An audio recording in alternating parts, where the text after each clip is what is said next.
Welcome to Above Par. I'm your host, Kathy Hartwood. I show you how to take more of your talent to the golf course without practicing harder, taking more lessons, or buying new equipment. I show you how to end the frustration of underperforming so you can start playing to your potential. This is where you are going to learn how to think above par so you can play below par. Let's get to it. Hello, my golf friend. Welcome back to Think Above Par. Super happy you're here. Hope you're having a beautiful summer, playing lots of golf, putting to work some of the things that you learned about here on the podcast.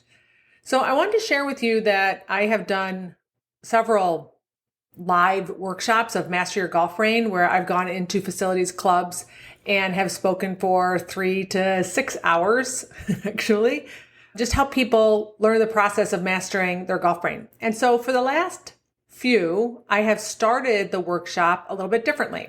I have asked the participants to share with me their biggest mental challenge. And I have them write it down on a piece of paper, very anonymous, and send it in to me. And so before we even start the workshop, I go over those. One, it helps me figure out what people are looking for so that I can offer them value and make sure that I'm answering the questions that people need. But also, I share with them how everybody in the room is going through the same thing.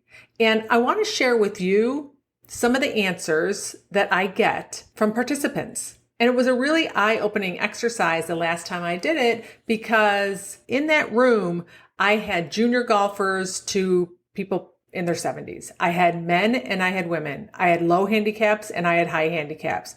I had people shooting in the 70s, people shooting in the hundreds. It was a mixture of everybody. And I tell you, and I tell anybody who listens, that the reason that you would want to work on the mental part of your game, working on managing your thoughts and your emotions is one, if you can't take your talent out onto the golf course, that's mental, right? Right? You can do it on the range, but you can't do it on the course. You're getting in your own way. If you know up front that you are sabotaging yourself, that there are things that you are challenged with and that you don't know how to overcome them and they are affecting your score and your result, right? That's mental.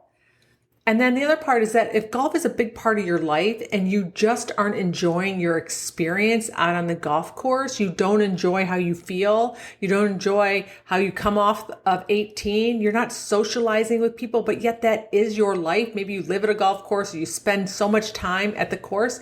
That is also something to work on mentally, on your mindset, on how you manage your mind, your thought and your emotions, to shift your perspective. And you just totally change your results and your experience. And I have clients and people who listen to this podcast tell me that over and over again. Sometimes you are only just one thought away from everything shifting. That is what happened to me. And that is why I'm doing what I'm doing. And I want you to have that experience as well. But I also want to share with you as I'm going to read this list to you, and I want you to see yourself in it. I want to share with you that you're not broken. There's nothing wrong with you. There's nothing wrong with your brain. You have a human brain experiencing the same things as every other golfer out there on the golf course. And if you listen closely enough, when you're hearing tour players get interviewed, you'll see that they're just like you too. They're experiencing the same emotions. Anxiety is anxiety is anxiety, right? The situation changes. We can have anxiety off of the golf course or we can have anxiety on the golf course. It feels the same way in our body. Anger is anger is anger, right? It feels the same way, whether it's off the course or on the course. It's just what's producing it, which is always your thoughts, but it's the situation that you're in that's producing it, right? And it's what you think about it afterwards and how you deal with those emotions. So I'm hoping this might change your perspective. I want you to hear yourself in this list. And there's going to be some repetition because it's going to show you how frequently, or how many people, I guess I should say, have some of these thoughts. All right, here we go. Not let playing with inconsiderate people bug me. Lack of confidence with my irons. I don't know how to start my swing. Pressure to hit every shot perfectly. Can't hit certain clubs. Fear of water or certain holes. Competition. Anxiety. Feeling anxious. Fear of hitting a bad shot. Fear or anxiety playing with people I don't know. People watching me play. Can't hit the same distance on the course as on the range. Lack of confidence with certain clubs. Example, 8-9 pitching wedge. Staying focused for the entire round. Building confidence back. Pressure on tee shots. Forgetting about a bad shot. Focusing on golf instead of group conversation. Too many swing thoughts. Oh no, I have to hit it over the desert. People watching. Overthinking. Not worrying about golfers waiting. Confidence in myself. I'm better on the range than on the course. Worrying about my score. Shaming myself post-round.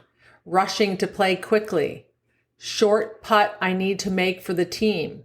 Negative attitude. Playing with lower handicaps scares me. Not letting bad shots get to me. Playing freely. Allowing myself to do what I do on the range. Thinking of the worst outcome and then hitting a bad shot. Fear of hitting a bad shot or missing a putt. Overcoming fear of failure. Fear of failure. Not meeting expectations. Feeling like I'm not in control. Not going through my routine every time. I rush sometimes. Letting go of a bad hole and shifting to a positive mindset. Talking negatively to myself. Being too hard on myself. Self-criticism. Losing focus. Committing to shots. Overthinking a shot and trying to hit an unnatural shot. Losing focus on the back nine. Staying focused. Consistent focus. Forgetting simple things like alignment. Worrying what others think. Trusting my game and capabilities. Okay, so that was 55. Mainly because I asked 55 people over the last 2 workshops I've done. And those are the people that turned it in. But there's a lot of repetition. I mean, you don't know in there what someone's handicap is. You don't know. You can't tell in there on whether they're old or young or male or female. And so my point is we all have the same brain. It's doing the same thing. Your brain is trying to protect you on the golf course when we feel like we're in danger. Your brain is naturally a little bit negative. And if we don't have the tools to pivot away from that and to think intentionally, we're going to be at the effect of those negative thoughts. Confidence is not a given. We have to work on it and build it every day. Focus is a skill. It's really about awareness and noticing what we're not focusing on. I'm for sure going to do a podcast on that because that came up a lot, right? Can you see yourself in that list? And you might be able to see yourself in that list in multiple ways. Keep in mind, I asked these participants to just list one thing. Of course, not everybody did that, but I asked them to list one thing, right? We don't only have one thing. We have multiple things that are challenges for us mentally on the golf course, but I asked them to list the biggest mental challenge that they have. What would you list? What would be your biggest mental challenge? The one thing that if you could eliminate it, minimize it, it go away, you had a magic wand and it just disappeared, it would greatly impact your golf game, your results, or your experience on the golf course. What would it be? What would you list? What would you put down? It starts with awareness. It starts with that one simple question I just asked you. What's my biggest mental challenge? That if I could change that would change my whole experience. And then going out and seeking how to shift that. I also hope that you saw in this list how impactful and important it is to work on this part of your game because it really does affect your results and your experience. And it's not innate for us to just have a strong mental game. It's something that we get to build. We learn the skills. We repeat it, we rehearse it, we get curious and aware, we fine tune it. We don't judge it. We don't judge our thoughts. I could watch people be very hesitant on writing down their thoughts and turning them in, right? Make sure it's anonymous. I'm not going to know. Only you will know when I read them. But people judge their thoughts and what they're feeling. They shame themselves. I don't want you to shame yourself for your thoughts. You have a human brain doing what it's doing. We get to just be aware of it and then question it and shift it. It's totally possible to shift your thoughts and show up differently on the golf course. More calm, more confident, and feeling more in control. And when you do that, you create better results. That's not luck. That's mental coaching. And it's something you can learn.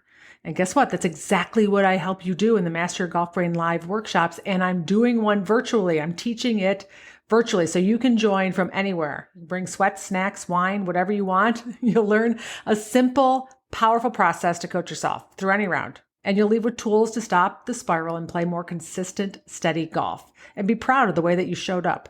You'll also get some fun bonuses just for showing up live. It's coming up soon, so check the description for the link or hop on my email list at kathyhartwood.com/join so you don't miss it. I'd love to coach you live and help you finally get out of your own way, my friends. All right? Have a beautiful week. I hope to see you there and play well. Think even better, and I'll talk to you next Wednesday. Bye.